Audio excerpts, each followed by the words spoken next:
Today, I want to talk about the origins of the Philistines.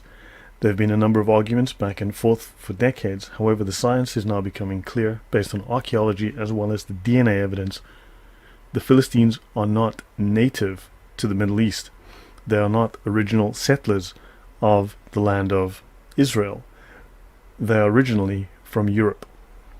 So in part 1, I want to introduce you to my source and discuss some of the newer evidence, and I'll do part 2, which discusses more of the DNA evidence.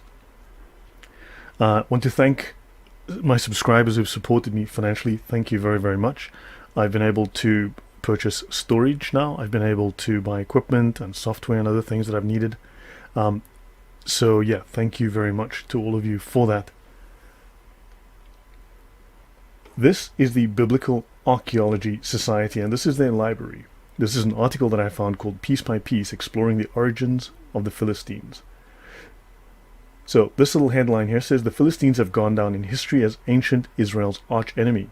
Yet there were much more than that. We've uncovered their cities, their temples, their houses, their weapons, tools, and pots, and recently remains of the Philistines themselves.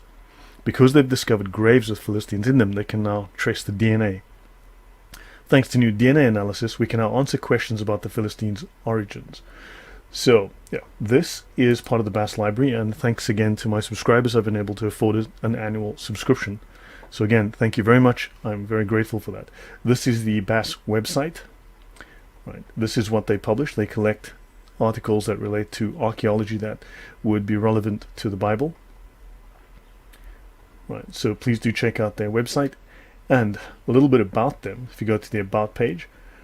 They were founded in 1974 as a non-profit, non-denominational, educational organization dedicated to the dissemination of information about archaeology in Bible lands. They educate the public about archaeology and the Bible through the quarterly magazine, Biblical Archaeology Review. And this was their most recent Spring 2022 edition.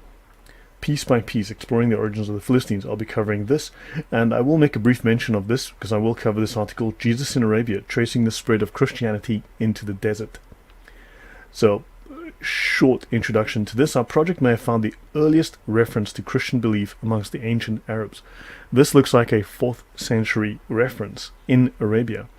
And what is fascinating about the inscriptions in Safaitic is that the name of Jesus within the inscriptions on the rocks, they call Jesus Isa, but more on that later. So yeah, and this is the article here. So again, you have to belong to the BAS library, you have to be a subscriber. I believe it's about $10 or $12 a year. It's well worth it. I find it very, very helpful. So, but that aside, let me jump in to the article. So, who were the Philistines and where did they come from? This is called Investigating the Biblical and Archaeological Evidence for the Philistines' Origins. This is Philistine pottery. These pieces are from Ashkelon and they bear early Philistine decorations. So here you've got Jerusalem. This is Ashkelon right here. Actually, let me go to Google Maps. Let me bring that up. Google Earth. And let's go find Ashkelon if I can spell correctly.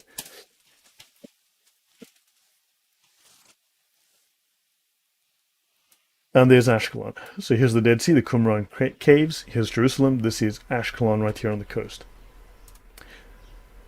Right. So in the Bible, the Philistines are remembered as an uncircumcised people with advanced technology and a formidable military. We see those in Judges 14:3, 1 Samuel 13, and Exodus 13. The Philistines frequently encroached on Israelite territory, which led to battles, including the famous clash between David the Israelite and Goliath the Philistine, 1 Samuel 17. They were condemned for being idol worshippers and soothsayers. In short, the Philistines are portrayed negatively. They lived in the cities of Ashdod, Ashkelon, Ekron, Gath, and Gaza, all of them close to the coast because they were a sea people. They arrived by sea. This was the heartland of ancient Philistia on the Mediterranean Sea's southeastern shore. These cities have been excavated in recent decades, and the findings show that the Philistines had distinct pottery, weapons, tools, and houses. Also, they ate pork, which tells us they were good Muslims. and they had vast trade networks. So they were influenced by, and they would have influenced other cultures whom they traded with. This is how information as well as religious ideas flowed through these trade networks. The Philistine culture flourished during the Iron Age from the 12th to the 6th century BC, and similar to the kingdoms of Israel and Judah, the Philistines lost their autonomy towards the end of the Iron Age. They became subservient and they paid tribute to the Assyrians, the Egyptians, and then the Babylonians, the great superpowers of the region who severely punished rebellion. So, for example, the Babylonian king Nebuchadnezzar destroyed disloyal Ashkelon and Ekron and carried off many Philistines into exile. So, where did the Philistines come from? This is a Philistine portrait. This is a confederation of island tribes, which includes the Paliset, or the Philistines. They attacked Egypt in the 12th century BC, and this relief from Medinet Habu. Let's have a look at where Medinet Habu can be found. Right, I'll go back to Google here. So Medinet Habu is on the Nile. You'll see it's down here. This is Medinet Habu, so they actually traveled all the way down the Nile. Let's zoom out a little bit, and you'll see these are harbors from way back in the day, ancient harbors, and the trade route went along here. This is Jerusalem, Qumran caves, and so on, and this is Alexandria, and you can see they actually sailed all the way down the Nile. They attacked down here. Right. So this relief records a sea battle between the two forces. In his article, Daniel Master looks at archaeological and biblical evidence for the Philistines' origins. He considers the accounts at Ramesses III's mortuary temple at Medinet Habu in the 12th century BC during the reign of Ramesses III. A confederation of tribes from the islands of the northern countries attacked Egypt several times, both on sea and on land. The Peliset, whom scholars connect with the Philistines, was named as one of these tribes. On the way to Egypt, the confederation traveled through the eastern Mediterranean and destroyed numerous cities, including Ugarit on the Syrian coast. If we go back to Google, what you'll find is that they traveled from Greece. They would have traveled across here, and then they came down this way, moving across here and back. So, but we'll see that in a moment. Ugarit, by the way, Ugarit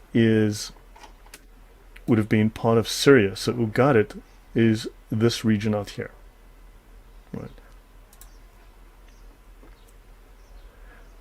So they destroyed numerous cities, including Ugarit on the Syrian coast. Amurapi, the last king of Ugarit, had written to surrounding kingdoms for help when the 7 ships of the enemy had arrived to ransack his kingdom.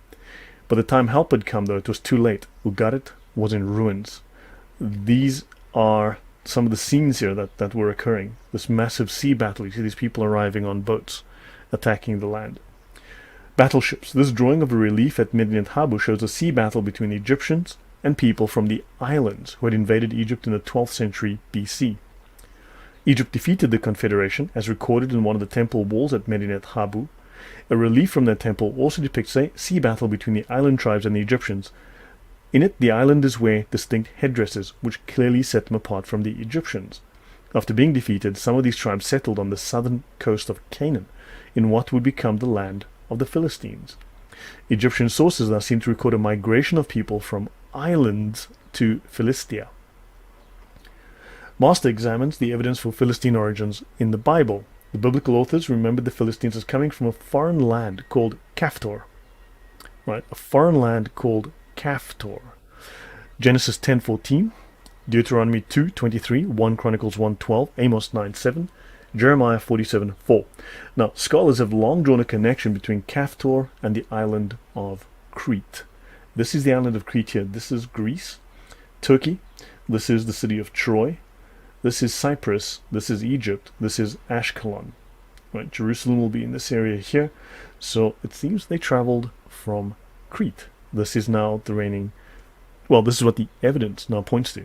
So this is largely based on Egyptian inscriptions and paintings of Keftiu from the 15th and 14th century BC, with a Keftiu linked to the Minoan civilization, which was centered on Crete. So this migration map, who were the Philistines and where did they come from? New archaeological evidence suggests that many of the Philistines originally came from Crete, called Kaftor in the Bible. So, right, let's have a look at the Philistines upon the Seas by Tristan Baracco. Right, this is from an article in the BAR, right, July-August 2003. So you've got from Greece mainland, they settled in Crete, they moved across towards Turkey, Cyprus. They either attacked or they settled in these places. Ugarit, clearly they destroyed Ugarit here on the coast. They entered into Canaan and they moved into Egypt. Excavations have shown that the Philistines had a distinct assemblage of artifacts. Master notes parallels between some early Philistine objects, especially from the 12th and 11th centuries BC, and Aegean and Cypriot artifacts. Elements from Philistine material culture then also hint at an Aegean or Mediterranean origin for the Philistines. So we're looking at an Aegean or Mediterranean origin for the Philistines. I'll mark that in blue. New evidence from Ashkelon further supports this connection.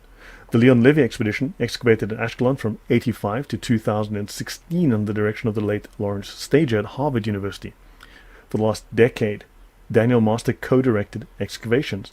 They found some infant burials from the 12th century BC, as well as the Philistine cemetery with burials from the 11th through the 8th centuries BC. I'm just going to change 8th to the number just to make it a little easier. I'm going to change that. That makes it 12th. Right. So teaming up with scientists at the Max Planck Institute for the Science of Human History, they were able to analyze DNA from 7 of these individuals. When they looked at the 12th century infants' DNA, they discovered that the infants had some European ancestry.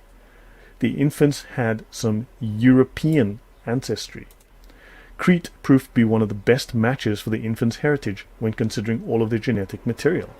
Yet other places in the Western Mediterranean also provided a good match. In this example, Iberia, which would be Spain.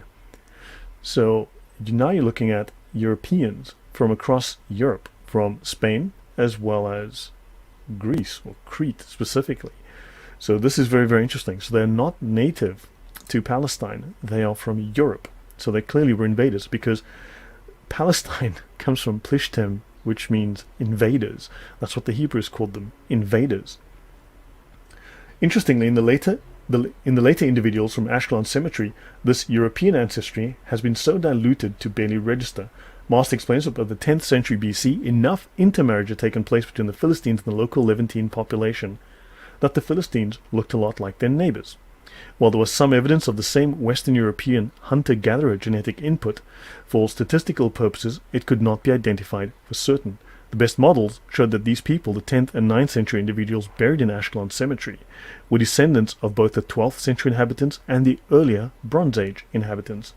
It appears from these results that so much intermarriage had taken place between the original immigrants and the people around them that the genetic makeup of Ashkelon's inhabitants had lost its immigrant distinctiveness.